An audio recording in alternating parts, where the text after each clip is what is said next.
Honestamente falando, não temos notícia até o momento se deu febre ou não de ontem para hoje. Mas há pouco a PGR manifestou favoravelmente a prisão domiciliar para cuidar da saúde, né? É a Magnitsky fazendo efeito aqui na Impressionante. Olá, Edu Carvalho, melhor canal de corte do YouTube. Ei, se você gosta do que eu faço, pensa nisso. Esse conteúdo só existe porque tem gente ajudando a manter. Com pouco mais de $5 por mês, você também pode contribuir. Acesse www.paulofigueiredoshow.com/apoia, use o cupom da descrição e já fica o meu obrigado. Não dá para olhar a situação do Daniel Silveira e não se comover. Então hoje eu recebo aqui no Paulo Figueiredo Show, espero que esteja conosco, tá sim, o Dr. Paulo Faria, que é advogado do ex-deputado Daniel Silveira e uma pessoa que está a par de todos os últimos eventos envolvendo o deputado. Dr. Paulo, seja bem-vindo ao Paulo Figueiredo Show. E eu queria... Estou com eco? Isso. Eu queria começar perguntando ao senhor o seguinte: qual é a situação real agora de saúde do Daniel Silveira? O que está acontecendo com o deputado? Boa tarde. Boa tarde, Paulo Figueiredo. Prazer falar com você novamente. Boa tarde a toda a sua audiência. Nós não temos notícias desde domingo do estado de saúde do Daniel Silveira, porque não temos acesso a ele lá no presídio de Magé. Eu estou em Goiânia, e o outro advogado, Dr. Michael, está em Fortaleza. Mas nós estamos trabalhando, Paulo, no sentido de garantir o direito a cuidar da saúde, o direito à saúde que está na Constituição Federal. Ele teve febre, e isso muito preocupou a defesa, porque sábado para domingo, sexta para sábado e sábado para domingo, ele ficou com febre. E o médico dele no domingo, que é o Dr. Raimundo, que fez a cirurgia, pediu até, pelo amor de Deus, para levá-lo ao hospital para fazer exame, porque ele corre o risco de infecção generalizada e também, Paulo, um derrame, tá? Suspeitas de um derrame meniscular, que é a razão de todo aquele inchaço e toda aquela imagem inaceitável, né, para uma pessoa como Daniel, qualquer pessoa.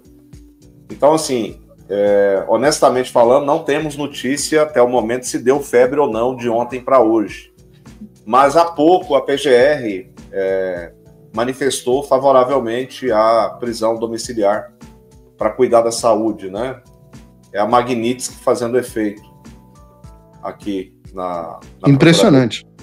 Absolutamente impressionante. Uma mudança grande da Procuradoria.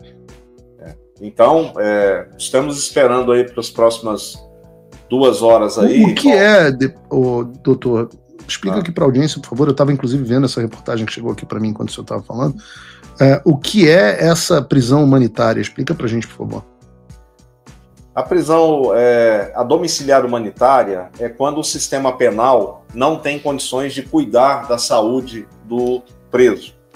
Então, o que acontece? Ontem, a própria SEAP manifestou expressamente que não tem condições de cuidar da saúde do Daniel. Então, quando o sistema penal não tem condições, o preso tem que ser mandado ou para o regime domiciliar ou para ser internado em um hospital, mas fora do sistema penal. O sistema penal não tem condições. Pra você ter uma ideia, não tem nem medidor de temperatura lá no sistema penal. Não tem termômetro, que você quer dizer? Termômetro, exato. Então, não se sabia. Sabia-se que ele estava com febre, porque ele estava com calafrio, estava sentindo muito frio. Então, esse foi o que a mãe dele narrou. E com essa negativa da SEAP de não ter condições, aí foi até uma piada, né? O ministro perguntar para a SEAP se eles tinham condições de fazer fisioterapia no Daniel. Aí a SEAP disse que não, e aí não há outra alternativa. A lei diz que tem que ir para a prisão domiciliar, e nesse caso é a humanitária, ou seja, para cuidar de questões relacionadas à saúde. Teve o caso do Chiquinho Brazão e o Collor, ambos tiveram esse benefício da prisão domiciliar humanitária, Paulo. Sim, claro. O caso do Collor, inclusive, foi um pouco simbólico, porque acho que foi o Gilmar Mendes que deu a ele um habeas corpus, alguma coisa do tipo, né? E disse que ele tinha a apneia do sono. Ou seja, o Collor foi mandado para prisão domiciliar humanitária porque ele roncava, basicamente. E o brasão foi o Moraes, né, que deferiu. O Moraes que deferiu a prisão domiciliar para o Chiquinho Brazão, e todo mundo sabe que ele foi acusado de mandar assassinar a Marielle. Me responde uma coisa, doutor. No caso especificamente do Daniel, essa manifestação da PGR ocorre em que processo? Em que, isso é uma apelação que está acontecendo em algum lugar? É um agravo? O que está acontecendo? Foi uma manifestação na execução penal, a EP 32. Então, todo preso condenado, ele vai para uma vara de execução. Então, o STF virou uma vara de execução penal. Daniel Silveira, ele não pode fazer absolutamente nada dentro do presídio ou fora dele sem autorização do Moraes. É o preso de estimação do Moraes. Então, até para ir para o hospital, tem que ter autorização. Apesar que a lei e o próprio entendimento das secretarias de Estado penitenciária, e quem decide isso é o diretor do presídio. Mas no caso do Daniel Silveira, que é o preso de estimação, quem decide e quem autoriza é o próprio Moraes. Você se lembra, Paulo, que em 21 de dezembro ele teve que ir urgente para o hospital por conta de uma crise renal? Fala, pessoal! Tá gostando desse vídeo? Não esqueça de deixar o seu like e se inscrever no canal Olavo Edu Carvalho para receber notícias quentíssimas todos os dias. Isso ajuda demais o nosso trabalho e o YouTube irá recomendar para mais pessoas. Ele foi. Lembro, claro.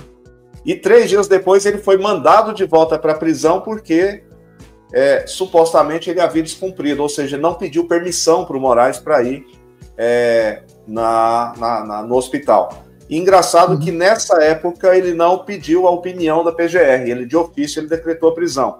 E agora, para poder cuidar da saúde, ele pede a opinião da PGR, e aí deu 5 dias de prazo, mas a PGR, felizmente, adiantou aí com o trabalho do Dr. Michael, que ficou lá na cola do PGR lá, e a gente conseguiu que essa... E qual é a expectativa agora com essa manifestação da PGR pós-Magnitsky, PGR que fala mais fino? Ainda hoje nós estamos na expectativa que seja deferida a prisão domiciliar para o Daniel. Estamos dando essa notícia em primeira mão aqui no seu canal, Paulo. Nas próximas 2 horas... Oi? Olha aí a audiência. E quem daria a prisão domiciliar a ele seria o Alexandre? O Alexandre Moraes. Então acreditamos que nas próximas 2 horas, no máximo, já tenha saído a decisão. Já saia a decisão. Uma possibilidade do Alexandre fazer uma bondade. Então, Paulo, eu tenho uma pergunta, porque eu vi muitas críticas na internet, até o senhor foi bastante crítico, ao ministro Fux. O que aconteceu em relação ao ministro Fux? Em primeiro lugar, eu sou bastante crítico ao Fux já tem um bom tempo, desde quando ele pegou o primeiro habeas corpus, foi julgar o primeiro habeas corpus, depois que o Barroso, que era o prevento, ele foi para a presidência, então ele não pode decidir os habeas corpus como relator. O que acontece, Paulo? O Fux, ele bebe da mesma água que o Moraes, que o Nunes, que o André. Então, ele não analisou o habeas corpus. Ele simplesmente disse, não cabe habeas corpus contra ato de ministro. Ou seja, a discussão é o discurso montado para poder blindar todos os ministros. Mas a súmula 606, ela não é para isso. Ela é para decisão colegiada. E aí ele... Deixa eu lhe fazer uma pergunta, doutor Paulo. Todos os habeas corpus que eu já vi hoje impetrados no STF, nessa natureza, todos eles a resposta é sempre a mesma. Eu nunca vi uma resposta diferente dessa. O senhor já viu? Não. Só em 2015 e 2016 que existiam, tem decisões do STF que cabe sim habeas corpus contra ministro. Mas então, desde 2015, é uma jurisprudência pacificada pelo STF de que não cabe habeas corpus em cima de decisão de ministro. Eles blindaram os atos legais do Moraes. Certo, não é esse o meu ponto. De fato, eles blindaram. Mas então o ministro Fux fez o cumprimento da jurisprudência de mais de 10 anos do tribunal, certo? Sim. Então não cabe crítica ao ministro Fux. Ele fez a mesma coisa que o André Mendonça fez, que o Nunes Marques fez. Já entraram a habeas corpus, qualquer um pode impetrar, né? Eu digo isso porque, assim, longe de mim querer ficar defendendo o ministro Fux, mas o ministro Fux tem sido, na primeira turma, a única voz dissonante ao Alexandre de Moraes. Inclusive, o único que levantou perguntas contra o Alexandre de Moraes nas audiências do inquérito do golpe, o único que votou contra as medidas cautelares contra o presidente Bolsonaro, e tudo indica que vai votar também contra o julgamento da prisão preventiva domiciliar do presidente Bolsonaro.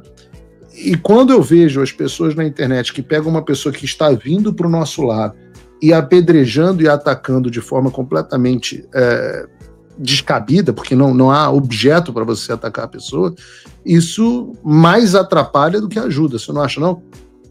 Mas eu concordo com você, mas a minha crítica foi no sentido seguinte, principal. Ele como ministro e como processualista, que foi inclusive o pai do Código de Processo Civil, ele deveria ter prestado atenção no objeto do habeas corpus. Por que eu digo isso e por que eu critiquei o ministro e continuo criticando?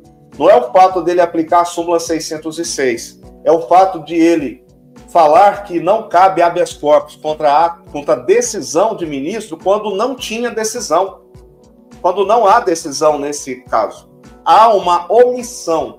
Então, o sentido da crítica, Paulo, é nesse sentido, ou seja, se ele não pode dizer numa decisão que ele não pode dar um habeas corpus porque tem decisão do ministro. Não tem decisão do ministro. Ele errou. Então ele tem que prestar atenção na jurisdição, prestar atenção na petição, porque se ele vê habeas corpus, ele já pega o texto pronto, vai, copia e cola. Isso é uma falta de respeito. Qualquer juiz que faça isso, eu faço a crítica.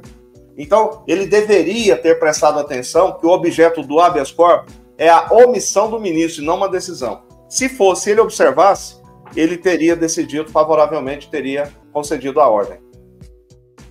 Muito bem. Doutor, qual é a expectativa, então, que o Daniel tenha hoje a prisão domiciliar autorizada e seja mandado para casa, e aí ele poderá em casa ter o tratamento médico do qual ele necessita? Ele precisa, desde o dia 28, quem já fez cirurgia desse grau, dessa magnitude, sabe que o tratamento pós-operatório é extremamente relevante e importante. E ele é tão importante quanto a própria cirurgia. Daniel está sem essa fisioterapia, Paulo, desde o dia 28. Com isso, ele deve aumentar aí de 2 a 3 meses a mais de fisioterapia para poder recuperar esse tempo perdido. Então, o que ele vai? Ele vai para casa, e aí a clínica onde ele vai fazer o procedimento pela manhã e pela tarde fica próximo à residência. Então, ele vai para a fisioterapia e retorna para a residência. Isso é entre 5 a 6 meses, Paulo. Então, o presídio não tem a mínima condição nem de, como forma a sugestão aí do PGR, de o presídio levar e buscar todo dia de Magé a Petrópolis, de manhã e à tarde, para poder fazer isso. O PGR teve a capacidade de sugerir isso. Incrível. Doutor Paulo, desejamos aqui, toda a internet está muito preocupada com o deputado Daniel Silveira. Ele foi objeto de um carinho enorme das pessoas nas redes sociais, uma quantidade enorme de pessoas que me mandaram aqui mensagens falando, poxa, tenta descobrir o que está acontecendo com o Daniel. Se, por favor, tiver notícias dele, mande aqui pra gente, que ele é um amigo aqui do Paulo Figueiredo Show, além de ser um amigo pessoal meu, que ele sabe muito bem disso. Deixo meu abraço para ele e o abraço aí de centenas de milhares, se não milhões de brasileiros. Eu agradeço, Paulo, e assim que sair a decisão, eu já informo para você, e você pode ter certeza que vai ser uma felicidade de estar informando isso para o Daniel finalmente poder cuidar da saúde dele. Obrigado. Muito obrigado. Se você, como eu, está dormindo mais tranquilo agora que o Trump voltou à presidência, ótimo. Mas e o Brasil? Nosso país continua no buraco. A volta do Trump nos dá esperança, mas as coisas não vão se resolver sozinhas. Vai ser preciso muito trabalho, meu e seu. E não adianta xingar muito nas redes sociais achando que isso resolve alguma coisa. Não tem salvador da pátria, não tem um político que vai resolver por você. A responsabilidade é sua. Eu larguei tudo para me dedicar a isso. E você? Como você pode ajudar, sem abandonar as suas obrigações. Simples. Apoie quem está na linha de frente. Sem isso, esse trabalho simplesmente não continua. Acesse www.paulofigueiredoshow.com/apoie e com a partir de $5 por mês, garanta que isso siga em frente. Se puder ir além, torne-se meu patrono Gold e participe do meu grupo privado e ajude a definir as minhas próximas pautas. A diferença entre vencer e perder está na ação. Durma tranquilo, sabendo que você fez a sua parte. Obrigada por assistir o vídeo até o final. Se você já chegou até aqui, confere se já está inscrito no canal e se já deixou aquele like generoso. Estamos quase chegando a 1 milhão de inscritos e a sua ajuda é muito importante para levar o canal Olavo do Carvalho mais longe. Até o próximo vídeo, meus amigos. E neste momento é muito fácil aos defensores do plano alegar isso é uma teoria da conspiração.